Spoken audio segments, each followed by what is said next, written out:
পশ্চিমবঙ্গেও আপনারা জানেন যে 15, 16, 17 আমাদের যে জনকল্যাণ শিবির হচ্ছে, সেখানে বহু কেন্দ্র সরকারের যোজনার ফর্ম দেওয়া হবে, সুবিধা বলে দেওয়া হবে, এবং তার মধ্যে কিন্তু এই আয়ুষ্মান ভারত কার্ডের বিষয়ও আছে।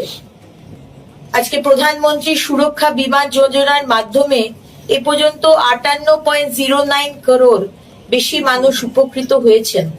এই উদ্যোগ সমাজের দুর্বল শ্রেণীর জন্য একটি শক্তিশালী সুরক্ষা কবচ হয়ে উঠেছে। প্রধানমন্ত্রী আবাস যোজনার অধীনে 4 কোটিরও বেশি সুবিধাভোগীর মাথার উপর পাকা ছাদের গ্যারেন্টি মিলেছে। এবং আজকে জনকল্যাণ যে কাজ মাননীয় প্রধানমন্ত্রীর নেতৃত্বে হয়েছে, তার কিছু মূল বিন্দু আমি আপনাদের সামনে তুলে ধরব। প্রধানমন্ত্রী নরেন্দ্র মোদীজির নেতৃত্বে গত 12 বছরের সরাসরি সুবিধা হস্তান্তর, তাকে বলা হয় ডাইরেক্ট বেনিফিশিয়ারি ট্রান্সফার, এবং আধার প্রমাণীকরণ লক্ষ লক্ষ ভুয়ো সুবিধাভোগীকে সরিয়ে দিয়েছে, এবং আসল যারা বেনিফিশিয়ারি তাদের অ্যাকাউন্টে যাতে টাকাটা পৌঁছয় সেটা মোদী সরকার দেখে নিয়েছেন। এর ফলে 4.31 লাখ কোটি সরকারি সাশ্রয় হয়েছে, এবং সুবিধাভোগীদের সময় মতো সহায়তা তাদেরকে নিশ্চিত করা গেছে।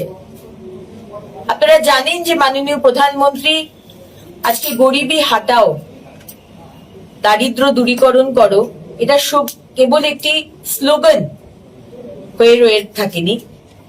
মাননীয় প্রধানমন্ত্রী 2014 সাল থেকে এ পর্যন্ত প্রায় 25 কোটি মানুষ দারিদ্র সীমার উপরে তুলে এনেছেন।